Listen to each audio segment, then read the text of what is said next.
संभव आगुत्यां देवगुत्यां च दुहित्रोत्तस्य वै मनो धर्मज्ञानोपदेशार्थं भगवान् पुत्रदां गदा कृतं पुरा भगवदा कपिलस्यानुवर्णितम् आख्यास्य भगवान् यज्ञो यच्चकार गुरुद्वः विरक्तकामभोगेषु शतरूपावधि प्रभो विसृज्य राज्यं तपसे सभार्यो वनमाविशत् सुनन्दायां वर्षशतं पदैकेन भुवं स्पृशं तप्यमानस्तपो घोराम् इदमन्वाह भारत मनुरुवाच येन चेतयते विश्वं विश्वं चेतयते नयं यो जागर्ति शयानेऽस्मिन्नायं तं वेद वेदस आत्मा वासमिदं विश्वं यत्किञ्चिज्जगत्यां जगत्तेन त्युक्तेन भुञ्जीधा मा गृधः कस्य सिद्धनं यं न पश्यति पश्यन्तं चक्षुर्यस्यानरिष्यति तं भूतनिलयं देवं सुवर्णमुपधावद नयस्याद्यन्तो च स्वपरोनान्तरं बहिः विश्वस्यामूनि यद्यस्मात् विश्वं च तद्हृदं महत् स विश्वगाय पुरुहूतैषा सत्यस्वयं ज्योतिरजः पुराणं धत्तेस्य जन्माद्यजयात्मशक्तिया विद्योदस्य निरीहास्ते अथाग्रे ऋषयः कर्माणि हन्ते कर्महेतवे ईहमानो हि पुरुषः प्रायोनीहां प्रपद्यते ईहते भगवानीशो न हि तत्र विषज्यते आत्मलाभेन पूर्णार्थो नावसीदन्ति येन तमीहमानं निरहङ्कृतं बुधं निराशिषं पूर्णमनन्यचोदितं नृन् शिक्षयन्तं निजवर्त्मसंस्थितं प्रभुं प्रपद्ये अखिलधर्मभावनं श्रीशुक उवाच इति मन्त्रोपनिषदं व्याहरन्तं समाहितं दृष्ट्वा सुरायातु धानां जग्धुमभ्यद्रवन् क्षुधा तां सदावचितान् वीक्ष्य यज्ञः सर्वगतो हरिं यामैः परिवृतो देवैर्हत्वा शासत्रविष्टवं स्वारोजिषो द्वितीयस्तु मनुरग्ने सुतो भवद्युमत्सुषेण रोजिष्मल् प्रमुखः तस्य जात्मजा तत्र इन्द्रो रोजनस्तु आसीत् देवाश्चात्तुषितादया ऊर्जस्तं भादयः सप्पदा ऋषयो ब्रह्मवादिना ऋषयस्तु वेदशिरसस्तुषिता नाम पत्न्यभवन् तस्यां यज्ञे ततो देवो विभुरित्यभिविश्रुताम् अष्टाशीतिसहस्राणि मनयो ये धृतं व्रता अन्नचिक्षन् व्रतं तस्या कौमार ब्रह्मचारिण तृतीय उत्तमो नाम प्रियव्रतसुतो मनुपवनसृञ्जयो यज्ञहोत्राद्यातुलसुधा नृपावसिष्ठतनया सप्तर्षय प्रमदादया सत्या वेदश्रुता भद्रा देवा इन्द्रस्तु सत्यजिल् धर्मस्य सुनृतायां तु भगवान् पुरुषोत्तम सत्यसेन इति ख्यातो जातः सत्यव्रतैः सह सोनृतव्रतदुःशीलान् असतो यक्षराक्षसान् भूतद्रुः भूतगणां स्वावधिर् सत्यजिल् सख चतुर्थ उत्तम भ्राता मनुर्नाम्ना च तामसा पृथुक्षरादिर्नरके द्वितीयाद्या देशतल्सुता सत्यका हरयो वीरा देवासृषिगैश्वरा ज्योतिर्धामादयः सप्तर्षयस्तामस्यन्तरे देवा वैधृतयो नाम विधिदेतनया नृप नष्टा कालेन यैर्वेदा विधृता स्वेनस्तेजसा तत्रापि जज्ञे भगवान् हरिण्यां हरिमेधसा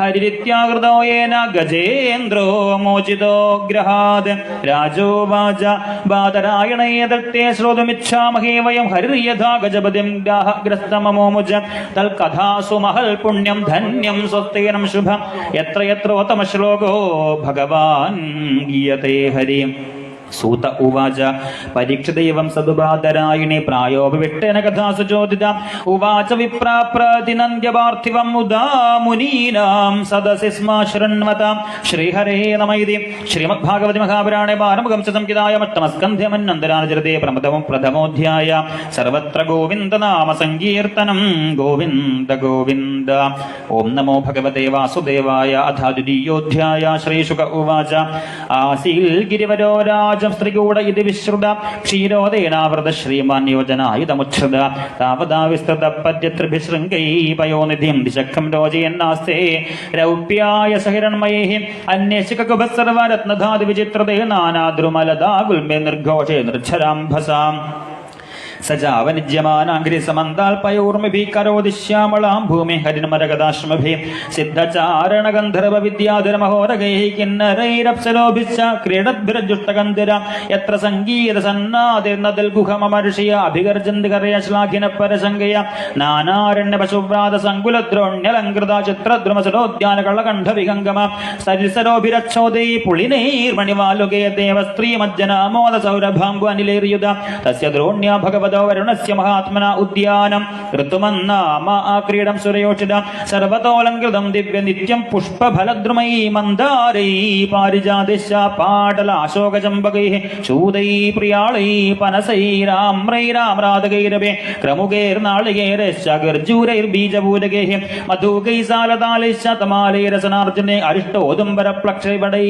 കിംശുകചന്ദനൈ വിജുമന്ദൈ ഗോവിതാരൈ സരളൈ സുരദാരുഭേ ദ്രാക്ഷേക്ഷുരം ഭാജംബോഭിർബദ്രക്ഷാഭയാമലൈ ബില്വൈ കവിത്തേജംബീരവ്രതോഭല്ലാദഗാദിഭേ തസ്മിൻ സരസ്വ വിപുലം ലസൽ കാഞ്ചന പങ്കജം കുമുദോൽപലകല്ഹാര ചതപത്ര ശ്രയോർജിതം മത്തശൽപത നിർഘുഷ്ടം ശകുന്ദേശകളസ്വനൈ ഹംസകാരണ്ഡവാകിരണം ചക്രവാഹി ചക്രാഹി സാരസൈരബി ജലകുക്കുടഗോയഷ്ടിതാത്യൂഹ കുലകൂജിതം മത്സ്യകച്ഛപ സഞ്ചാര ചലൽപത്മരജ പയകതംബവേത സ നളനീപവഞ്ചുളകിർവൃത കുന്ദൈ ഗുരവകാശോകൈ ശിരീഷൈ ഗുഡജേങ്കുദൈ കുബ്ജകൈ സ്വർണയുധീഭിർനാഗപുന്നാഗജാതിഭി മല്ലികാശതപത്രൈശ മാധവീ ജാലകാദിഭി ശോഭിതം തീരജൈശാന്യേ നിത്യ ർത്തുർഭിരലം ദ്രുമൈഃ തത്രൈകദാ തൽഗിരികാനനാശ്രയ കരേണുഭിർവാരണയൂഥപശ്ശര സകണ്ഠകാൻ കീചകവേണുവേത്രവൽ വിശാലഗുൽമം പ്രരുജൻ വനസ്പതിം യദ്ഗന്ധമാത്രാധരയോ ഗജേന്ദ്ര വ്യാഘ്രാദയോ വ്യാളമൃഗാ സഖഡ്ഗാ മഹോരഗാശ്ചാപി ഭയാദ്രവന്തി സഗൗരകൃഷ്ണാ ശരഭാശമര്യ വൃകാവരാഹാമകിഷക്ഷജല്യാംഗോപുച്ഛസാലാവൃഗമർക്കടാശ്ചാന്യത്ര ക്ഷുദ്ര ഹരിണാ ശശാദയ ചരന്ത്യഭീത യതനുഗ്രഹേണ സഘർമ്മതപ്തക്കരിഭിക്കരേണ ഭിർവൃതോ മദച്ചുൽക്കളഭൈരനുദ്രുത ഗിരിം ഗരിം നാപരിത പ്രകമ്പയൻ നിഷേവ്യമാണോളികുളൈർമദാശനൈഃ സരോനിലം പങ്കജരേണുരോഷിതം ജിഘ്രൻ വിദൂരൻ മദവിക്വലക്ഷണ വൃതസ്വയൂതേന തൃഷാർദ്ദിതേന സരോവരാഭ്യാസമധാഗമൽദ്രുതം വിഗാഗതസ്മിന്നമൃതാംബു നിർമ്മലം ഹേമാരവിന്ദോൽപലരേണുവാസിതം പവോ നികാമം നിജപുഷ്കരോദ്ധൃതം ആത്മാനമദ്ഭിഷ്ണപയൻ ഗതക്രമ സ്വപുഷ്കരേണോദ്ധൃതശീകരാംബുഭിർനിപായൻ സംസ്നപയൻ യഥാഗൃഹി ഘൃണീകരേണോ കളഭാംശ ദുർമതോ നാജഷ്ടകൃഷ്ണം കൃപണോ ജമായയാ തം തത്ര കശ്ചന്തപദൈവ ചോദിതോ ഗ്രാഹോ ബലീ ശരണൈരുഷാഗ്രഹീതയദൃച്ഛൈവം വ്യസനം ഗതോ ഗജോ യഥാ ബലം സോദിബലോ വിചക്രമേ തഥാതുരം യൂഥപതിം കരേണ വോ വിഗൃഹ്യമാണം ദരസാ ബലീയസ വിജുക്രുചുർദീന ധിയോ പരേ ഗജാ പാഷ്ടിഗ്രഹാസ്താരയിതും ന ചാശക നിയുധ്യതോരേവ വിഭേന്ദ്രനക്രയോ വികർഷതോരന്തരദോ ബഹിർമിധ സമാസഹസ്രം വഗമൻ മഹീപതേ സപ്രാണയോ ചിത്രമമം സദാമര തതോ ഗജേന്ദ്രസ്യ മനോബലോചസം കാലേന ദീർഘേണ മഹാനഭൂൽവയ വികൃഷ്യമാണസ്യ ജലേ വസീതതോ വിബദ്ധ്യോ ഭൂൽസകലം ജലൗകസ ഇത്തം ഗജേന്ദ്രസ്യ യഥാപസങ്കടം പ്രാണസ്യ ദേഹി വിവശോ യദൃച്ഛയ അപാരയന്നാത്മവിമോക്ഷണേ ചിര ദധ്യാ വിമാം ബുദ്ധിമതാഭ്യവദ്യത നമാമി മേ ജ്ഞാതയാതുരം ഗജാകുതക്കരിണ്യ പ്രഭവന്തി മോചിതം ഗ്രാഹേണ പാശേന വിധാതുരാവൃതോപ്യഹം ചതം യാമി പരംപരായണം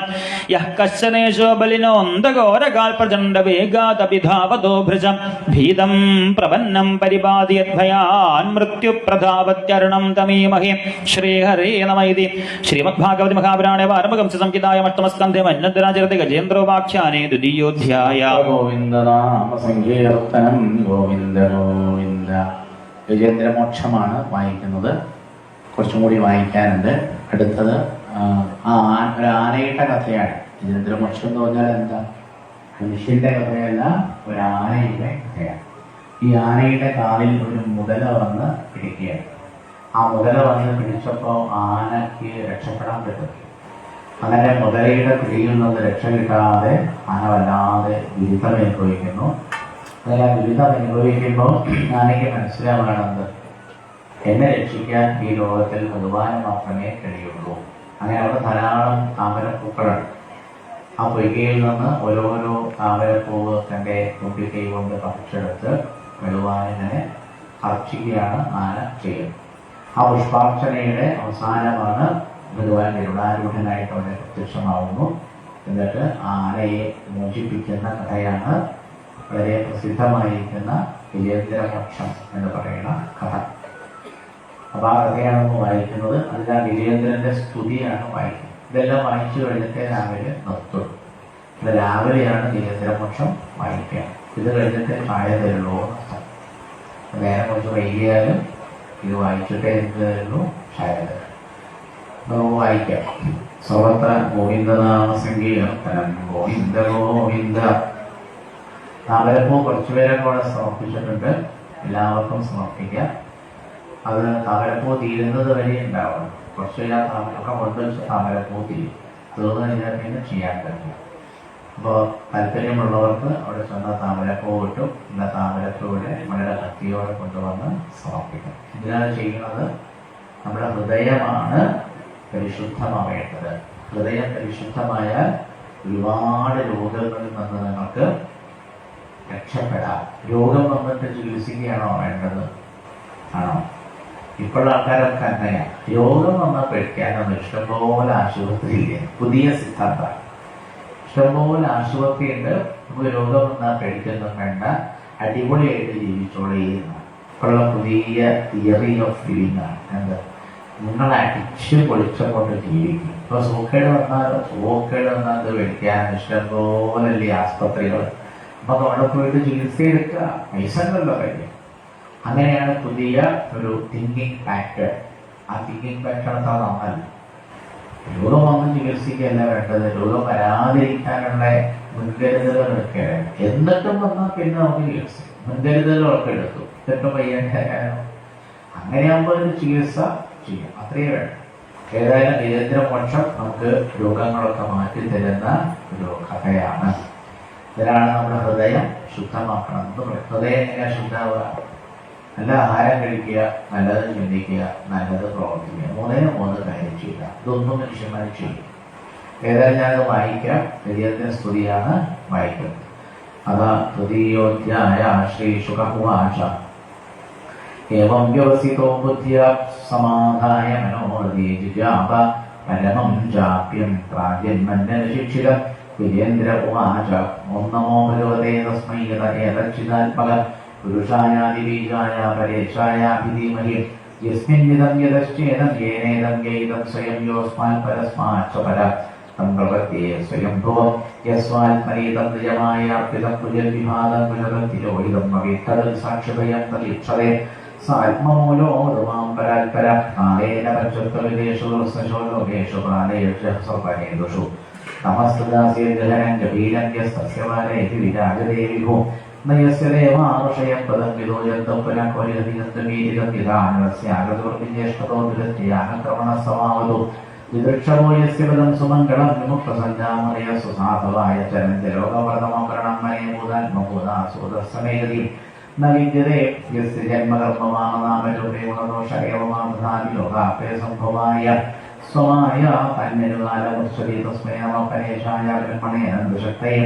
അരൂപായോരൂപായ നമ അശ്ചര്യകർമ്മണേ നമ അല്പപ്രദീപായ ദക്ഷിണേന്ദ്രകൽപ്പനേ നമോ ഇലാം വിദൂരായ മനസസ്യരസാമപി സത്വേന പ്രതിരഥ്യായ നിഷ്കർമ്മേണ വിപശ്ചിതാ നമ കൈവല്യനാഥായ നിർമ്മാണസോസംവിദേ നമ ശാന്തായ ഘോരായ മൂഢായ ഗുണധർമ്മിണേ വിശേഷായ സാമ്യായ നമോ ജ്ഞാനഘനായ ക്ഷേത്രജ്ഞായ നമസ്തുഭ്യം സർവാധ്യക്ഷായ സാക്ഷിണേ പുരുഷായ ആത്മമൂലായ മൂലപ്രകൃതേ നമ സർവേ ദേവണം ദൃഷ്ടേ സർവപ്രത്യഹേതവേ സദാ ഛായയുക്തായ സദാഭാസായ തേ നമ. നമോ നമസ്തേ ഹിരകാരണായ കൃഷ്ണാരണായ അത്ഭുതകാരണായ സർവാഗമായ മഹാരണമായ നമോപവർഗായ വരായണായ ഗുണാരണിച്ഛന്നജിതൂഷ്മമായ രക്ഷോപവിസ്ഫൂർത്തിതമാനസായ ദഷ്ടഭ്യഭാവേന വിവർജിതായ സ്വയം പ്രകാശായ നമസ്കരോമി. മാതൃപ്രകരണവിശുഭാഷണായ മുക്തായ പുരീരുണായ നമോലയായ സംശയ സർവജനബൃന്മനസി പ്രതീത പ്രത്യദൃശേ ഭഗവതേ വിഹരേ നമസ്തേ.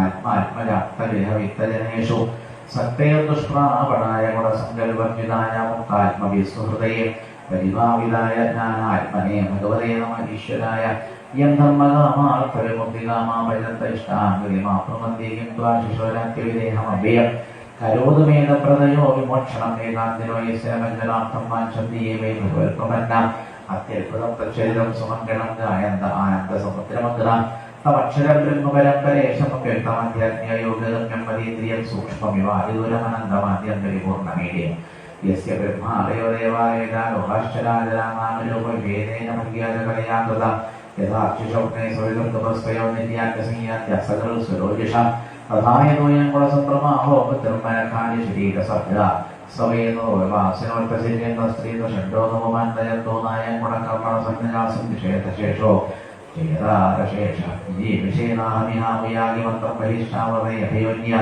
ഇച്ഛാമി കാലേനയസ്യ വിപ്ലവസ്തസ്യാത്മലോകാവരണസ്യ മോക്ഷം സോഹം വിശ്വഭജം വിശ്വമ വിശ്വം വിശ്വവേദസം വിശ്വാത്മാനവജം ബ്രഹ്മാപ്രദോസ്മി വരപ്പദം യോഗരന്ധിരകർമാണോ ഹതി യോഗവിഭാഗിതേ യോഗിരോയം പ്രപശ്യത്തി യോഗേശം തന്നതോസ്മ്യഹം നമോ നമസ്തുഭ്യവസഖ്യവേദശക്തിത്രയായ അഖിലധീഗുണായ പ്രവന്നപാലായ ദുരന്തശക്തയേന്ദ്രിയാണാമനവാപ്യവത്മനെ നായം വേദസ്വമൽമാനയശക്യാഹതിയാഹലം തമ്മിലക്കേയമാഹാത്മ്യഹം. ഇതുവരെയാണ് വിജേന്ദ്രന്റെ സ്തുതി. നമ്മൾ കേട്ടതാണ് വിജേന്ദ്രസ്വം. ഈ സ്തുതി കേട്ട സമയത്താണ് ഗരുഡാരൂഢനായിട്ട് ഭഗവാൻ അവിടെ പ്രത്യക്ഷപ്പെടുന്നു. അതാണ് ഇനി അടുത്ത ശ്ലോകത്തിൽ വായിക്കുന്നത്. അവിടെ ദീപാരാധന ഉണ്ടാവും. ഭഗവാനെ പ്രത്യേക പൂജകളൊക്കെ ചെയ്യും. എല്ലാവർക്കും എന്ത് ചെയ്യാം, നല്ലതുപോലെ ഭഗവാനെ തൊഴുത് പ്രാർത്ഥിക്കാം. എന്താണ് പ്രാർത്ഥിക്കേണ്ടത്? നമ്മുടെ ഹൃദയത്തിന് എന്ത് വേണം? പരിശുദ്ധി വേണം. അതാണ് അവരൊന്നും പ്രാർത്ഥിക്കേണ്ടത്. നമ്മുടെ ഹൃദയത്തിന് പരിശുദ്ധി വേണം എന്നാണ് ഭഗവാനോട് പ്രാർത്ഥിക്കുന്നത്. ശ്രീ ശുക ഉവാച ഏവം വിശേഷം ബ്രഹ്മാദയോ വിവിധ ലിംഗവികാഭിമാനൈരേരോപസസു നിഖിലാത്മകത്വാൽ തത്രാഖിലാമരമയോ ഹരിരാവിലാസീർ സർവത്ര ഗോവിന്ദനാമസങ്കീർത്തന ഗോവിന്ദ ഗോവിന്ദ നാരായണ നാരായണ നാരായണ നാരായണ നാരായണ നാരായണ നാരായണ നാരായണ നാരായണ നാരായണ സർവത്ര ഗോവിന്ദനാമസങ്കീർത്തനം ഗോവിന്ദ ഗോവിന്ദ തം തത്വതാത്മവരത്തിരകന്തിവാസസ്തോത്രം നിശക്തി വിജയിസ സംസ്തുവത്തി ഛന്ദോമയേനരുടേന സമൂഹ്യമാനശ്ചക്രായോ വിജേന്ദ്ര സ്വന്തസ്വരസ്വരബലേന വിഹീനാത്മോ ദൃഷ്ടാഗുരുപതിരിക്കൗപാത്തചക്രം ഉൽക്ഷിപ്യസാം പിലവനംഗിരമാഹൃഷാനാരായണ അഖിലോ ഭഗവൻ നമസ്തേ വീക്ഷപീഡിതമജ സഹസാവധീനസഞ്ജാഹമാശിസരസക്രയോജഹാര യാമാലിമാളിതമുദാചരണാഗജേന്ദ്രം സംപശ്യതാം ഹരിനമോജൽ ശ്രീയാണ്. ഇത് ശ്രീമദ് ഭാഗവതേ മഹാപുരാണേ പാരോസ്യ സംവിധായാമഷ്ടമസ്കന്ധേ വിജേന്ദ്രമോക്ഷണേ തൃതീയോധ്യായ സർവത്ര ഗോവിന്ദ ഗോവിന്ദ. ഒരധ്യായം കൂടിയിട്ട് നമ്മൾ വായിച്ചിട്ട് അഥാരോധ്യായ ശ്രീശുഭോവാന തഥാശികന്ധർവാശാനവിരോധമാമൂയോ കുസുമാസാരം ശംസന്തകർമ്മധരേ നേതൃത്വയോനിത്യാനന്ദർവാമോ ഋഷേഷ്ടാരണ സിദ്ധാതുഷ്ടോ പുരുഷോത്തമ യോസൗരാഹ സ്വൈ സത്യപരമാശ്ചര്യരൂപതം മുക്തോ ലേതരശാപേന ഗന്ധർവസപ്തമാരണേശ്വരസാധീശമുത്തമശ്ലോകമഭ്യം ഗായനേശോധാമാകൃത്തന്റെ മനസ്സൽക്കഥം സ്വയംക്രമ്യപ്രഖ്യത ലോകസ്യ പശ്യതോ ലോകം സമുദാന്മുക്തോ ഭഗവത് സ്പരിശാലിമുക്തോധ്യാനബദ്ധരാൽ പ്രാപ്തോ ഭഗവതോപുംഗീതമാസാശുതോപുരാസവീപൂർണ്ണബോധരാജാപണ്ഡിതസത്തമ ഇന്ദ്രകിർണൈലിഖ്യാദോ വിഷ്ണുവ്രതപരായണ സൈകതാരാധനകാലാത്മവാൻ വിഹീതമൂലമത ഈശ്വരം ഹരി ജടാധരസ്ഥാപസാപ്ലതോ അച്യുതം സമർച്ചയാമാസൽരാജാശ്രമാൻ ദർശയാതത്ര മഹായശാമനീയ സമാഗമൻ ശിഷ്യഗണേ പരിഷദാഗീക്ഷദോഷ്ണേമൃതായഗണാധികം രഹസ്യവാസീനമർഷിക്ഷോമഹ തസ്മാഇമം ശാപവദാസാദ്രയം ദുരന്മാഗതബുദ്ധിരത്യ വിപ്രാമവന്ദാവിശതാം തമോന്ധം യഥാഗയസ്തംഭവതി സ്വയമ. ശ്രീ ശുഭകുമാര ഏവം ശ്രുത്വാഗതോഗസ്യോ ഭഗവാൻ കൃപസാരുകായനാമന്നൗദ്യരീയോസ്വീനാശിനിയം ഹരിയർച്ചനാനുഭാവേനായും ജഗത്തേസ്പദീയമോക്ഷരയോത്തമമുക്തനാഭ തേനാഭിവാദശതൃതേയും ഉപഗീയമാനകർമാത്ഭുതം സ്വഭവനഗരുഡാസനോജ ഏതൻ മഹാരാജതമേരിതോമയ കൃഷ്ണാനുഭാവോ ഗജരാജമോഷം സ്വകീയം നിവസ്യം കൈകൽപശാപഹം ദുസ്വപ്രനാശം ഗുരുവിശരണത യഥാനുകൃതേദ്യദർശയസ്താമാവിദ്യാലയ ദുസ്വപ്നാദിവശാന്തയെ ഇതഹജം ഇതമാഹരി പ്രേതോ നിരന്തരം ഗുരുസ്വപ്തമാശരണതാം സർവഭൂതാനാം സർവഭൂതമയോ വിഭോ ശ്രീഭഗവാനുമാരായേ മാം സ്വാഗതരശ്ചേതഗിരിയന്തരഗാനം യത്രേണോ നാം വിമാനിച്ചുപാദമായ ശ്രീരാണി ഇവാനിഷ്ണാനി ബ്രഹ്മണോമേ ശിവസയ ക്ഷീരോദമേ പ്രിയധാമാശുപതിമുഖ്യഭാസ്വരം ശ്രീവത്സംഗോസ്തവം മാലാംഗതം ഗൗമോദകീ മമ സുദർശനപാഞ്ചേന്യം സുവർണം പ്രതീശ്വരം ശേഷജ്ഞവർക്കരാം സൂക്ഷ്മം ശ്രിയം ദേവീം പദാശ്രയ ബ്രഹ്മാണം നാരദപക്ഷേത്രവും പ്രഹ്ലാദമേവ ച മത്സ്യപൂർണ്ണവരാഹ തിരുവതാരേതാരമേക പാണ്ഡ്യന്റെ പുണ്യാനി സൂര്യസോമം പുതാശയം പ്രണവം സത്യമം വ്യക്തം ഗൗരിപ്രാൻ ധർമ്മമുപയന്ന ദക്ഷായണി ധർമ്മമേ സോമകശ്യവയോടെ വിഗ്രഹം സരസ്വതി നന്ദനാളിന്റെ സ്തവാരണം ധർമ്മം ബ്രഹ്മർഷീന സപ്തമുഖ്യ ശ്ലോകാഷ്ടമാനവാൻ ഉത്തായാപരാത്രേ പ്രേത സുസമാഹിത സ്മരന്തി മമ രൂപാണി ഉച്ചത്തെ ഹേന സോഹിലായേ മാം സുവന്യനേനാംഗമഭിരുദ്ധനിശാത്തേ തേഷാം പ്രാണാത്തേ പ്രാണാമൃതാമി ബലാംബരി ശ്രീശോവാച വിദ്യാദിശ്യ ശ്രീകേശാപർത്ഥമായ ജനജോത്തമം ഹരിഷയ വിവിധാനീകമാനോഹാരാജമം ശ്രീമദ്ഭാഗവതേ മഹാപുരാണേ പാരവസ്യ സംവിധായാമഷ്ടമേ വിരുദ്ധമോക്ഷനാമാധ്യായ സർവത്ര ഗോവിന്ദനാമ സങ്കീർത്തനം ഗോവിന്ദ ഗോവിന്ദ. എല്ലാ ദിവസവും രാവിലെ എഴുന്നേറ്റ് ആരാണോ ഭഗവാനെ സ്മരിക്കുന്നത് അവർക്ക് ഉച്ചത്തെ ഏന സോഹിലാൽ അഖിലാത് ഏന സഹ ഉച്ചത്തെ. ഏന സഹ പറഞ്ഞാൽ എന്താർത്ഥം? എന്താർത്ഥം അറിയോ? ഏന സഹ അറിയില്ല. ഏന എന്ന് പറഞ്ഞാൽ എന്താർത്ഥം? ഏന അറിയില്ല. ഏനസ് ഏനസ് പറഞ്ഞാൽ എന്താണ്? പാപം. എന്താണ് പാപത്തിന് സംസ്കൃതത്തിൽ പറയുന്നതിന്റെ പേര്? നമ്മളത് കേട്ടിട്ടുണ്ടാവില്ല. ഏന അത് പാപമാണ്. അപ്പൊ ഏന സഹ എന്ന് പറഞ്ഞാൽ എന്താർത്ഥം? പാപങ്ങളിൽ നിന്ന്. അഖിലാത് ഏന സഹ എന്ന് പറഞ്ഞാൽ വിജേന്ദ്രമോക്ഷത്തിന്റെ അവസാനം പറയുന്ന ഒരു ശ്ലോകം. അഖിലാത് ഏന സഹ ഉച്യന്തേ ഹി. അഖിലം പറഞ്ഞാൽ ഖിലമല്ലാത്തതാണ് എന്ത്? അഖിലം. ഖിലമല്ലാത്തത് അഖിലം. ഖിലം എന്നതിന്റെ വിപരീതമാണെന്ത്? അഖിലം. അപ്പൊ അഖിലം പറഞ്ഞാൽ എന്താ അർത്ഥം? അഖിലം എന്ന് പറഞ്ഞാൽ മുഴുവൻ എന്നർത്ഥം. മുഴുവൻ. അപ്പൊ നമ്മുടെ ഉള്ളിലുള്ള എല്ലാ തരത്തിലുള്ള ഏനസ്സുകളും വിജേന്ദ്രമോക്ഷണം കേട്ടാൽ പൂർണ്ണമായിട്ട് തീരും. അപ്പൊ ഏനസ് പറഞ്ഞാൽ എന്താ? ഏനസ് പറഞ്ഞാൽ പാപങ്ങളാണ്. പാപം എന്ന് പറഞ്ഞാൽ എന്താ? എന്താ പാപം എന്ന് ആർക്കും അറിയില്ലല്ലോ അല്ലേ? പാപം എന്ന് പറഞ്ഞാല്, ഏനസ് എന്ന് പറഞ്ഞാല് ഈ നമ്മൾ ആവശ്യമില്ലാത്ത കുറേ സാധനം എവിടേക്ക് എടുത്തതും നമ്മുടെ ശരീരത്തേക്ക് എടുത്തതും. ശ്രദ്ധിച്ചു കേട്ടോ, വളരെ സിമ്പിളാണ് വിജേന്ദ്രമോക്ഷം. നമ്മൾ ജീവിക്കുമ്പോൾ ആവശ്യമില്ലാത്ത സാധനങ്ങളൊക്കെ നമ്മൾ എന്ത് ചെയ്യും? നമ്മുടെ ഉള്ളിലേക്ക് എടുത്ത് അല്ലേ? അപ്പൊ അങ്ങനെ ആവശ്യമില്ലാത്തതൊക്കെ അങ്ങനെ എടുത്തതാണുള്ളതാണോ നമ്മുടെ ശരീരം? ഈ വേസ്റ്റ് ബോക്സ് കണ്ടിട്ടോ നമ്മൾ? ഈ ചില കമ്പനികൾക്കാരെ കാണാം ഒരു വലിയൊരു പാത്രം പറ്റി. അപ്പൊ എന്തെങ്കിലും അവരൊക്കെ വേസ്റ്റ് ഉണ്ടെങ്കിൽ അവർ ആ സാധനമൊക്കെ എടുത്തിട്ട് ഈ ബോക്സിലാണ് കണ്ടിട്ടില്ല? വേസ്റ്റ് ബോക്സ് കണ്ടിട്ടുണ്ടോ? വലിയ വലിയ കമ്പനികളൊക്കെ, വലിയ വലിയ സ്ഥാപനങ്ങൾ. അപ്പൊ അവര് എന്ത് വേസ്റ്റ് ഉണ്ടെങ്കിലും അതൊക്കെ എടുത്തിട്ട് അതിലാണ് കൊണ്ടുവരാം. വേസ്റ്റ് ബോക്സ് എന്ന് അതിന് പറയും. ഇന്നത്തെ ആൾക്കാരുടെ വിചാരം നമ്മളുടെ ശരീരം വേസ്റ്റ് കൊണ്ടാകാനുള്ള ഒരു പെട്ടിയാണ് എന്നാണ് ഇന്ന് ലോകത്തിൽ 90% മനുഷ്യരുടെയും വിചാരം. ഞാൻ അത്ര പറഞ്ഞില്ലേ, ഒരു 10% ആൾക്കാരെ വിചാരത്തിൽ ജീവിക്കണമെന്ന്. ലോകത്തിൽ 90% ആൾക്കാരുടെ വിചാരം എന്താ? വേസ്റ്റുകളൊക്കെ ഇടാനുള്ള ഒരു സ്ഥലമാണ് ഹ്യൂമൻ ബോഡി. ഇതാണ് ആൾക്കാരുടെ വിചാരം. അതുകൊണ്ട് ആൾക്കാർ വേസ്റ്റൊക്കെ എടുത്തിട്ട് എവിടെയാണ് കൊണ്ടുവരുന്നത്? അവനവൻ ആരെങ്കിലും ചെയ്യും. വിവരമുള്ള ആരെങ്കിലും ഈ വേസ്റ്റൊക്കെ എടുത്തിട്ട് നമ്മുടെ ശരീരത്തിനുള്ളിലുണ്ടോ? നമ്മുടെ ശരീരത്തിലേക്ക് ഇടാൻ കുറേ സ്ഥലങ്ങളുണ്ട്. മൂക്കിൽ കൂടെ ഇടാം, ചെവിയിൽ കൂടെ ഇടാം, കണ്ണിൽ കൂടെ ഇടാം, പിന്നെ നാവിൽ വായിൽ കൂടെ ഇടാം അല്ലെ? ശരീരം നിറച്ച ഓട്ടയാണ്. നമ്മുടെ ശരീരം നിറച്ച ഓട്ടയെന്ന് അറിയില്ലേ? അറിയോ? ഈ സ്ത്രീകൾ ഈ പുട്ടൊക്കെ ധരിക്കുന്ന അരിപ്പ കണ്ടില്ലേ? വീട്ടിൽ അരിപ്പ കണ്ടിട്ടില്ലേ? നിറയെ ഓട്ടയാണ് തരിപ്പയില് ആണല്ലോ. ആ തരിപ്പ മാതിരിയാണ് നമ്മുടെ ശരീരം. അതല്ലേ നല്ല മീനച്ചൂടിൽ നമ്മൾ കുറച്ചു നേരം നടന്നു നോക്കും. നല്ലതുപോലെ വെയിലുകൊണ്ട് നടന്നാൽ നമ്മുടെ ശരീരത്തിൽ നിന്ന് വിയർപ്പ് വരുന്നത് കാണും. എവിടെ വരുന്നത് വിയർപ്പ്?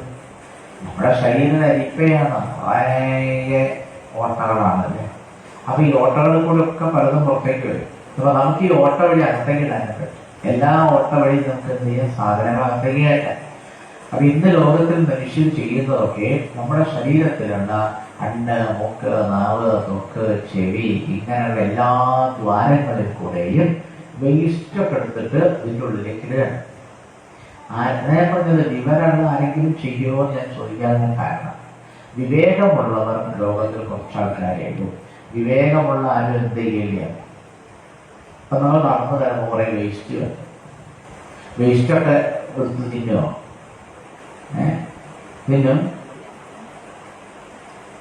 ആരെങ്കിലും ചെയ്യോ? അത് ശരിക്കും ആലോചിക്കണം. അപ്പൊ വിജേന്ദ്രമോക്ഷം ശരിക്കും മനസ്സിലാവും. പക്ഷെ ഇന്ന് ലോകത്തിൽ എല്ലാവരും ചെയ്യുന്നതാണ്. വേസ്റ്റ് ഒക്കെ എടുത്തിട്ട് എങ്ങോട്ടിട, ഓരോരോ ചില മൂക്കും കൂടെ അകത്തേക്കിടും, ചില കണ്ടും കൂടെ ഇട്ടും, ചില വായയും കൂടെ ഇട്ടും. എവിടെയൊക്കെ ഓട്ടുണ്ടോ ആ ഓട്ടയും കൂടി ഒക്കെ വരും വേസ്റ്റ് അകത്തേക്കാണ്. അങ്ങനെ വേസ്റ്റ് അകത്ത് വന്നിട്ടാണ് നമ്മുടെ ഹൃദയം കേടാവുന്നത്, നമ്മുടെ ബുദ്ധി കേടാവുന്നത്.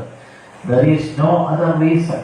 കാരണം ഈശ്വരൻ ഒരു മനുഷ്യരെ സൃഷ്ടിക്കുമ്പോൾ ഈ കമ്പനിയിൽ നിന്ന് പ്രോഡക്റ്റ് വരണമെന്നില്ല. ഒരു കമ്പനിയിൽ നിന്ന് ഒരു പ്രോഡക്റ്റ് വരുമ്പോൾ ആ സാധനം നല്ല സാധനമായിരിക്കും. നമ്മളെ കയ്യിൽ കിട്ടിയിട്ട് നമ്മളത് മോശമായിട്ട് ഉപയോഗിച്ചിട്ടാണല്ലോ ആ പ്രോഡക്റ്റ് കേടാവുന്നത്. ഇതുപോലെ ഈശ്വരൻ നമുക്ക് തന്ന ഏറ്റവും നല്ല സാധനമാണ് നമ്മളുടെ ഹ്യൂമൻ ബോഡി. അത് നിങ്ങൾ വേദത്തിൽ പറഞ്ഞതുപോലെ ജീവിച്ചാൽ 100 വയസ്സ് വരെ ഒരു കുഴപ്പവും നിങ്ങളുടെ ബോഡിക്ക് ഉണ്ടാവില്ല. ഗ്യാരണ്ടിയാണ്. നിങ്ങൾ വേദത്തിൽ പറയുന്നത് പോലെ ജീവിച്ചാൽ, ഭാഗവതത്തിൽ പറയുന്നത് പോലെ നിങ്ങൾ ജീവിച്ചാൽ 100 വയസ്സാകുന്നത് വരെ നിങ്ങളുടെ ബോഡിക്ക് ഒരു കുഴപ്പമുണ്ടാവില്ല എന്ന് ഗ്യാരണ്ടി തരാം. അപ്പൊ ആൾക്കാരെന്താ ചെയ്യാത്തത്? ആരും വേദം പഠിക്കണില്ല. അതുകൊണ്ട് വേദം പഠിക്കാത്തതുകൊണ്ട് എങ്ങനെ ജീവിക്കാന്ന് അറിയില്ല. ഈ സ്കൂളിലും കോളേജിലും യൂണിവേഴ്സിറ്റിയിലൊന്നും എങ്ങനെയാണ് ജീവിക്കേണ്ടതെന്ന് പഠിപ്പിക്കണില്ലല്ലോ. ശ്രദ്ധിച്ചിട്ടോ? ഒരു സർവകലാശാലയിലും ഒരു വിദ്യാഭ്യാസ സ്ഥാപനത്തിലും എങ്ങനെയാണ് മനുഷ്യൻ ഭൂമിയിൽ ജീവിക്കേണ്ടത് എന്ന് പഠിപ്പിക്കുന്നേയില്ല. മനുഷ്യൻ അറിഞ്ഞിരിക്കേണ്ട പ്രാഥമികമായ കാര്യങ്ങൾ ഒരു സർവകലാശാലയിലും പഠിപ്പിക്കുന്നില്ല. അതുകൊണ്ടാണ് ഈ ലോകത്തിൽ ഇത്രയേറെ ദുരിതങ്ങൾ ഉണ്ടാകും. നിങ്ങൾ കൃതയുഗം കേട്ടിട്ടുണ്ടോ? കേട്ടിട്ടുണ്ട്. ഈ കൃതയുഗത്തിലൊക്കെ ജനങ്ങളൊക്കെ നല്ല ആരോഗ്യത്തോടെ ജീവിച്ചവരെ, ഒരാൾക്കും അങ്ങനെ അസുഖം. പണ്ട് ഡോക്ടർമാരൊന്നും ഇല്ലല്ലോ നമ്മുടെ നാട്ടിൽ. പണ്ട് ഹൃദയുഗത്തിലൊക്കെ എങ്ങനെയാ വെച്ചാൽ ഡോക്ടർമാരുണ്ട്. വീട്ടിലേക്ക് ഇതുവരെ കല്ലെടുത്തറിയും ഡോക്ടർമാരെ. ഡോക്ടർമാരെന്ന് നടക്കുക. ഹൃദയുഗത്തിലൊക്കെ എങ്ങനെയാ? രോഗമുണ്ടോ? രോഗമുണ്ടോ? എന്തേ രോഗണ്ടേ പറയണേ എന്ന് പറഞ്ഞിട്ട് ഡോക്ടർമാരെങ്ങനെ നടക്കുകയും ചെയ്യുക ഹൃദയുഗത്തില്. കാരണം അവർക്ക് ജീവിക്കണമെങ്കിൽ ആർക്കെങ്കിലും സൂക്കേട് ഉണ്ടാവണം. പക്ഷെ അക്കാലത്ത് ആർക്കും സൂക്കേടില്ല. അപ്പൊ ഈ ഡോക്ടർമാരൊന്നും വീട്ടിൽ കേട്ടില്ല. പണ്ട് ഹൃദയുഗത്തിൽ ഡോക്ടർമാരെ എവിടെ കേട്ടില്ല, വീട്ടിൽ കേട്ടില്ല. അവർക്ക് ആർക്കും ഇഷ്ടമല്ല. കാരണം എന്താ? അയാൾ രോഗമുണ്ടോ ചോദിച്ചാൽ ഓടിക്കും. കുറച്ച് ഡോക്ടർമാരുള്ളൂ നാട്ടില്. ഏത് കാലത്ത്? ഹൃദയുഗത്തിന്റെ കാലത്ത് വളരെ കുറച്ച് ഡോക്ടർമാരേ ഉള്ളൂ. അവരെ കണ്ട രോഗമുണ്ടോ, ഒരാൾക്കൊരു സൂക്കേട് വിൽക്കോ. അപ്പൊ അങ്ങനെ ഡോക്ടർമാർ വളരെ കുറച്ചുള്ള കാലമാണ് ഇത് ഹൃദയുഗം. അങ്ങനെ ആർക്കും രോഗങ്ങളില്ല. എല്ലാവരും സുഖമായിട്ട് ജീവിക്കുക. കാരണം എന്താ? അവർ വേസ്റ്റ് ബോക്സ് ആക്കില്ല അവരുടെ ബോഡി. സിമ്പിളാണ്, വളരെ സിമ്പിളാണ് സംഗതി. ഇന്ന് നേരെ മറിച്ചാല് ഇന്ന് എല്ലാവരും രോഗികളാണ്. ഈ പറയുന്ന ഞാനും രോഗി. ഞാനെങ്ങനെ രോഗിയായത്? ഇവിടെ നല്ലതൊന്നും കിട്ടാനില്ല, നല്ല വെള്ളമില്ല. എനിക്ക് നല്ല വെള്ളം കുടിക്കാൻ കിട്ടില്ലല്ലോ. നല്ല വെള്ളം കുടിക്കാൻ കിട്ടില്ല, ഓക്സിജൻ കിട്ടുന്നില്ല, നല്ല ആഹാരം എനിക്ക് എവിടെയും കിട്ടാനില്ല. ഞാനെന്താ ചെയ്യുക? അപ്പം ഞാൻ രോഗിയാവാൻ കാരണം എന്താണ്? എനിക്ക് നല്ലത് എവിടെയും കിട്ടാനില്ല. ഞാൻ കുറേ സ്ഥലത്ത് അന്വേഷിച്ചു നോക്കി. ഞാനൊരു എൻ്റെ വീട്ടിൽ പൂജ കഴിക്കുമ്പോൾ ഒരു നല്ല ഉണങ്ങലരി എനിക്ക് കിട്ടിയില്ല. ഒരു നല്ല ഉണങ്ങലരി കിട്ടണ്ടേ, ശർക്കര നല്ലത് കിട്ടണ്ടേ, കിട്ടിയില്ല. ഞാൻ ഭഗവതിയോട് പറഞ്ഞു, ഭഗവതി അമ്മയെ നല്ല ശർക്കരയില്ല, അരിയില്ല, ഞാൻ എന്താ ചെയ്യുക? കിട്ടാനില്ല. ഒരു സാധനം നല്ലത് കിട്ടാനില്ലാത്ത ലോകത്തിലാണ് നമ്മൾ ജീവിക്കുന്നത്. അതാണ് ഈ പ്രസംഗിക്കുന്ന ഞാൻ, കേൾക്കുന്ന നിങ്ങൾ. എല്ലാ മനുഷ്യരും ഇന്ന് രോഗഗ്രസ്തരായി തീരാൻ കാരണം ഹൃദയുഗത്തിലെ ജീവിതത്തിൽ നിന്ന് നമ്മൾ ആകെ മാറി ജീവിച്ചതുകൊണ്ടാണ്.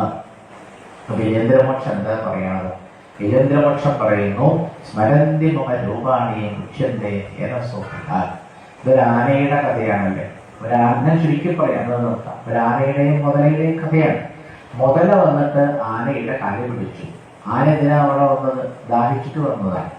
അപ്പൊ ദാഹിച്ചിട്ട് ആന പൊയ്കയിൽ വന്നപ്പോ വെള്ളം അങ്ങനെ കുടിച്ചോണ്ടിരിക്കുമ്പോഴാണ് ഒരു മുതല വന്നിട്ട് മുതലയെ പിടിക്കുകയാണ്. അപ്പൊ ആന എന്ത് ചെയ്തു? കുറെ കാലം ശ്രമിച്ചു നോക്കിയ പക്ഷെ മുതല പിടിപെടുന്നില്ല. അവസാനം ആനയ്ക്ക് മനസ്സിലായി ഭഗവാനെ എന്നെ രക്ഷിക്കാൻ പറ്റുള്ളൂ. എന്നിട്ട് ആന ഓരോരോ തുമ്പിക്കൈ കൊണ്ട് ഓരോ താമരപ്പൂ പറിച്ചിട്ട് അങ്ങനെ അർച്ചിക്കുകയാണ് ചെയ്യുന്നത്. അങ്ങനെ അർച്ചിച്ചപ്പോൾ അവസാനം ഭഗവാൻ പ്രത്യക്ഷമായി. ഭഗവാൻ പ്രത്യക്ഷമായിട്ട് മുതലയെ രക്ഷിച്ചു. മുതലയെ ഭഗവാൻ ശാപമോക്ഷം കൊടുത്ത് ഒരു ഗന്ധർവനാക്കി മാറ്റി. ആനയ്ക്ക് ഭഗവാൻ ശാപമോക്ഷം അല്ല കൊടുത്തത്. ആനയെ ഭഗവാൻ ഒന്ന് തൊട്ട സമയത്ത് ആന പെട്ടെന്ന് രൂപം മാറി. ആനയ്ക്ക് മുക്തി കൊടുത്തു. സാരൂപ്യമുക്തി എന്ന് പറഞ്ഞൊരു മുക്തി. പലതരത്തിലുള്ള മുക്തിയുണ്ട്. അതിലൊന്നിന്റെ പേരാണ് സാരൂപ്യമുക്തി. ആനയെ ഭഗവാൻ ഒന്ന് തൊട്ടതേ ഉള്ളൂ. തൊട്ടപ്പോഴേക്കും ആനയ്ക്ക് എന്ത് കിട്ടി? ഭഗവാന്റെ അതേ സ്വരൂപം കിട്ടി. ഭഗവാന്റെ അതേ സ്വരൂപം കിട്ടിയ ഈ ആന, ഈ ഗജേന്ദ്രൻ ഭഗവാന്റെ കൂടെ പറന്ന് എവിടേക്ക് പോവാണ്? വൈകുണ്ഠത്തിലേക്ക് പോയി എന്നാണ് കഥ. ഇതാണ് കഥയുടെ ചുരുക്കം. അതാണ്. പക്ഷെ ഒരുപാട് ചിന്തിക്കാൻ പറ്റിയൊരു കഥയാണ് ഗജേന്ദ്ര മോക്ഷം. നല്ല രസമുള്ള കഥയാണ്. ഞാനത് ചുരുക്കി പറയുന്നത് മാത്രം. അപ്പൊ വാസ്തവത്തിൽ ഇതാരുടെ കഥയാണ്? നമ്മുടെ കഥയാണ്. നമ്മളെ മുതലവെന്ന് പിടിച്ചു പറഞ്ഞാൽ എന്താ അർത്ഥം? കർമ്മഗ്രാഹ വിഹിതാംഗം. ഗ്രാഹം എന്നാണ് മുതലയ്ക്ക് സംസ്കൃതത്തിൽ പറയുക. എന്താ പറയുക? ഗ്രാഹം പറയൂ. ഗ്രാഹം മുതലാന്നർത്ഥം. മുതല. അപ്പൊ നമ്മളെ ഒരു മുതല പിടിച്ചിട്ടുണ്ട്. നമ്മളെ പിടിച്ച മുതല, നിങ്ങളെല്ലാവരെയും മുതല പിടിച്ചിട്ടുണ്ട്. എന്നെയും മുതല പിടിച്ചിട്ടുണ്ട്. മുതലേനെ നമ്മുടെ അമ്പലത്തിൽ കാണാനില്ലല്ലോ. ഇത് കാണാത്ത മുതലയാണ്. ഈ മുതലയുടെ പേരാണ് കർമ്മം. എന്താ പേര്? കർമ്മമാകുന്ന മുതലയാണ് എന്നെയും പിടിച്ചു, നിങ്ങളെയും പിടിച്ചു. അപ്പൊ നമ്മളെല്ലാവരെയും ആര് പിടിച്ചിട്ടുണ്ട്? കർമ്മഗ്രാഹ വിഹിതാംഗം. കർമ്മമാകുന്ന മുതലയാണ് നമ്മൾ പിടിച്ചത്. അപ്പൊ കർമ്മമാകുന്ന മുതല പിടിച്ചാൽ പിന്നെ എന്ത് ചെയ്യാൻ പറ്റില്ല? അത് രക്ഷപ്പെടാൻ പറ്റില്ല. കർമ്മം ചെയ്യാൻ ജീവിക്കാൻ വയ്യല്ലോ. പറ്റുമോ? ആലോചിച്ചു നോക്കൂ. കർമ്മം ചെയ്യാൻ എന്ത് ചെയ്യാൻ വയ്യ? ജീവിക്കാൻ വയ്യ. അപ്പൊ നമുക്ക് കർമ്മം വിടാൻ വയ്യ. കർമ്മം നമ്മൾ വിട്ടുപോയാലേ നമുക്ക് മോക്ഷം കിട്ടുള്ളൂ. അറിയട്ടെ? മനസ്സിലാവുന്നുണ്ടോ? മനസ്സിലാവില്ല. ഈ കർമ്മങ്ങളൊക്കെ നമ്മളെ വിട്ടുപോകണം. ഈ കർമ്മങ്ങളൊക്കെ നമ്മളെ കൊണ്ട് വിട്ടുപോയാലേ നമുക്ക് എന്തുണ്ടാവുള്ളൂ? ശരിയായ ആനന്ദം ജീവിതത്തിൽ ഉണ്ടാവുള്ളൂ. ഈ വലിയ വലിയ വലിയ യോഗികളൊക്കെ കണ്ടല്ലേ? നിങ്ങൾ കണ്ടിട്ടുണ്ടോ? കണ്ടിട്ടില്ല? ഞാൻ കണ്ടിട്ടുണ്ട്. അവരൊരു കർമ്മം ചെയ്യില്ല. അങ്ങനെ ഹിമാലയത്തിൽ പോയിട്ട് മിണ്ടാതെ അവിടെ ഇരിക്കും. പക്ഷെ അവരാണ് ഈ ലോകത്ത് ഏറ്റവും കർമ്മം ചെയ്യുന്നത്. ശരിക്കും മനസ്സിലാക്കുക. ഹിമാലയത്തിലൊക്കെ പോയാൽ വെറുതെ ഇരിക്കുന്ന യോഗികളെ അവരൊന്നും ചെയ്യുന്നില്ല. അവരിരിക്കുക. പക്ഷെ അവരെന്താ ചെയ്യുന്നത്? അവർ ഭഗവാനെ വിചാരിച്ചിരിക്കുന്നു. വാസ്തവത്തിൽ ആ യോഗികളാണ് ഈ ലോകത്തിൽ ഏറ്റവും കൂടുതൽ കർമ്മങ്ങൾ ചെയ്യുന്നത് അവരാണ്. പക്ഷെ ആൾക്കാർക്ക് മനസ്സിലാവില്ല. ഗുരുവായൂരപ്പൻ എന്തെങ്കിലും ചെയ്യുന്നുണ്ടോ? ഗുരുവായൂരപ്പൻ ഒന്നും വെറുതെ ഇരിക്കുക. ആര്? ഈ അകത്തിരിക്കണ ഭഗവാനെ, ഈ ജനാർദ്ദന സ്വാമി ഒരു കർമ്മം ചെയ്യാൻ വെറുതെ ഇരിക്കുകയാണ്. വാസ്തവത്തിൽ ഭഗവാനൊന്നും ചെയ്യുന്നില്ല. വാസ്തവത്തിൽ ഒന്നും ചെയ്യുന്നില്ല. ഭഗവാൻ അങ്ങനെ ഒന്നും ചെയ്യാതെ അസംഖ്യനായിട്ട് ഇരിക്കുന്നത് കൊണ്ടാണ് ഈ ലോകം ഇതുപോലെ നിലനിൽക്കുന്നത്. അപ്പൊ നമ്മൾ വിചാരിക്കുന്ന കർമ്മ സിദ്ധാന്തമല്ല ഭാഗവതം നമ്മളോട് പറയുന്നത്. അപ്പൊ നമ്മുടെയൊക്കെ മനസ്സിൽ ഒരുപാട് കർമ്മ സിദ്ധാന്തങ്ങളുണ്ടല്ലേ. അപ്പൊ ഇന്നത്തെ ആൾക്കാർക്ക് കർമ്മം ചെയ്ത് കർമ്മമാകുന്ന മുതല അവരെ പിടിച്ചിരിക്കണം. അത് പിടിയില്ല. ഈ ആൾക്കാരൊക്കെ എന്തിനാ അങ്ങനെ വിമാനത്തിലും തീവണ്ടിയിലും കാറിലൊക്കെ അങ്ങനെ പരക്കം പഴയത്? എന്തിനാ? കണ്ടില്ല ആൾക്കാരൊക്കെ പരക്കം പഴയത്? കണ്ടിട്ടില്ലെങ്കിൽ അവിടെ ഹൈവേയിൽ എവിടെയെങ്കിലും ഒന്ന് സൈഡിൽ പോയി നിന്നാൽ, കേരളത്തിലെ ഏതെങ്കിലും ഒരു ഹൈവേയിൽ ഒരു സൈഡിൽ പോയി നിന്നാൽ, ഒരു വർക്കിംഗ് ഡേ ആണെങ്കിൽ രാവിലെ ഒരു 10 മണിക്ക് പോയി നിന്ന് അത്ര പോഴിക്കുമ്പോൾ പോയി ഒരു സൈഡിൽ മാറിയിട്ട് മേലേക്ക് വെട്ടി കയറരുതേ. കെട്ടിടത്തിന്റെ മുകളിലൊക്കെ ഞാനൊക്കെ കുറേ നേരം നോക്കിയത്. കോഴിക്കോട്ടെ വളരെ ഉയർന്ന കെട്ടിടങ്ങളുടെ മുകളിൽ ഈ ഭാഗവതത്തിൽ പറഞ്ഞത് എത്രത്തോളം ശരിയാണെന്ന് അറിയാൻ വേണ്ടി മണിക്കൂറുകളോളം ഞാൻ എവിടെ പോയി നിന്നിട്ടുണ്ട്. കോഴിക്കോട്ടെ വളരെ ഉയരമുള്ള കെട്ടിടങ്ങളുടെ മുകളിൽ പോയി നിന്നപ്പോ എനിക്ക് മനസ്സിലായി ഈ ഭാഗവതത്തിൽ പറഞ്ഞത് 100% ശരിയാണ്. നിങ്ങൾ ചെയ്തു നോക്കണം. ചെയ്താലേ മനസ്സിലാവും. പ്രസംഗം കേട്ടാൽ മനസ്സിലാവും. ആൾക്കാരൊക്കെ തന്നെ പരക്കം പായുന്നത് കാണാം. നല്ല രസമാണ്. എന്തിനാണ് ഈ മനുഷ്യന്മാരങ്ങനെ പരക്കപ്പായേണ്ടതല്ല? ഇവിടെ എന്തെങ്കിലും ഉണ്ടോ ഈ ലോകത്തിൽ? അത് നിങ്ങൾ ചെയ്തു നോക്കണം. നിങ്ങളൊന്ന് ചെയ്തു നോക്കുമ്പോൾ മനസ്സിലാവുക ആൾക്കാരെങ്ങനെ പരക്കാൻ പായണത് കാണാം. എന്തിന്? For what? ഇത്രയൊക്കെ ബുദ്ധിമുട്ടാണോ ജീവിക്കാൻ? വാസ്തവത്തിൽ ജീവിക്കാൻ യാതൊരു ബുദ്ധിമുട്ടുമില്ല. ഒരു ബുദ്ധിമുട്ടുമില്ലാണ്ട് എല്ലാവർക്കും ഇവിടെ ജീവിക്കാം, അല്ലേ? അപ്പൊ ഭാഗവതം ആ വഴിയാണ് പറഞ്ഞത്. അപ്പൊ ആ വഴി അറിയാത്തത് കൊണ്ടാണ് ഈ ആനയെ അരി പിടിച്ചത്, മുതല പിടിച്ചു എന്ന് പറഞ്ഞത്. അപ്പൊ ആനയ്ക്ക് മനസ്സിലായി ഇതിന്ന് ഈ കർമ്മമാകുന്ന മുതലയിൽ നിന്ന് രക്ഷപ്പെടാൻ there is only one way, ഒറ്റ വഴിയുള്ളൂ. എന്താ? ഭഗവാനെ ഭജിക്കുക. അപ്പൊ ആന എന്ത് ചെയ്തു? ഭഗവാനെ ഭജിച്ചു. ആന ഭഗവാനെ ഭജിച്ചപ്പോൾ ആ മുതല വിട്ടുപോയി. അതാണ് ഇതിന്റെ സീക്രട്ട്. അപ്പൊ നമ്മൾ ഭഗവാനെ നല്ലതുപോലെ ഭജിക്കാൻ വേണ്ടിയാണ് ഈ ലോകത്തിൽ നാം ജീവിച്ചിരിക്കുന്നത്. അല്ലാണ്ട് ഈ പുതിയ ആൾക്കാർ വന്നിട്ട് നമ്മളോട് എന്തൊക്കെയോ പുതിയ സിദ്ധാന്തങ്ങളൊക്കെ ന്യൂസ് വഴിയും പത്രങ്ങൾ വഴിയും മാധ്യമങ്ങൾ വഴിയൊക്കെ ജനങ്ങളെ പഠിപ്പിക്കണല്ലേ. വാസ്തവത്തിൽ അവർ നമ്മളെ തെറ്റിക്കുകയാണ്, വഴിതെറ്റിക്കുകയാണ്, എല്ലാവരും കൂടി വഴിതെറ്റിക്കുകയാണ്. അതുകൊണ്ട് ശരിയായ വഴി ആര് കാണിച്ചതിലും വേദങ്ങളും ഭാഗവതാണെന്ന് മനുഷ്യന് ശരിയായ വഴി ഇതേ വരെ കാണിച്ചു കൊടുത്തത് ബാക്കിയുള്ളവർ കാണിച്ചു തരുന്ന വഴിയൊന്നും എന്തല്ല. ഉപനിഷത്തിലെ മനോഹരമായ ഒരു കഥയുണ്ട്, അതുകൊണ്ട് പറഞ്ഞത് അവസാനിപ്പിക്കുക. കുറെ കണ്ടു കാണാത്ത ആൾക്കാരുണ്ട്, അവരിങ്ങനെ വഴി അറിയാണ്ട് വിഷമിക്കുക. അപ്പോൾ വഴിയിൽ ആരൊക്കെ ഒച്ചയുണ്ടാക്കി. അപ്പൊ അവര് പറഞ്ഞു ഞങ്ങളെ കൂടെ കൂടിക്കോളൂ. ഇവര് പോയിട്ട് ആ കൂട്ടത്തിൽ അങ്ങോട്ട് കൂടി. ഇവരൊക്കെ പാടെ കൈകോർത്ത് പിടിച്ചു പോകുക. എല്ലാവരും കൂടി വലിയൊരു കുണ്ടിലേക്ക് പോയിട്ടാണ് വീണു. എല്ലാവരും വീട് പരിക്കൊക്കെ പറ്റി. അപ്പോഴാണ് ഈ രണ്ടാമത് വന്ന കൂട്ടിൽ ചെല്ല നിങ്ങളല്ലേ കൈ പിടിച്ചോളാൻ പറയുന്നത്, ഞങ്ങളെങ്ങനെ എന്തോ വീട് കണ്ടു കാണില്ല. അപ്പൊ ആദ്യത്തെ കൂട്ടിൽ പറഞ്ഞു ഞങ്ങൾക്ക് 2 കണ്ണും കാണില്ല. പറഞ്ഞാൽ മനസ്സിലായോ? അതായത് കൊണ്ടുപോയതാരാ? 2 കണ്ണും കാണാത്തവരാണ്.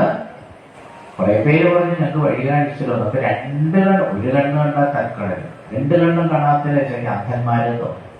അപ്പൊ കണ്ണ് കാണാത്തവർക്ക് വഴി കാണിച്ചതാന്ന് പറഞ്ഞാൽ ആരാ? കണ്ണ് കാണാത്തവരാണ്. എന്നിട്ടാണ് എല്ലാവരും കൂടി കുഴിയിൽ വീണു പോകും. എനിക്ക് പരിക്കൊക്കെ പറ്റി ഇതൊക്കെ മരിച്ചുപോയി.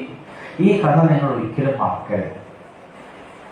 ഇത് ഭാഗവതത്തിലുണ്ട് ഈ കഥ, ഉപനിഷത്തിലുണ്ട് ഈ കഥ.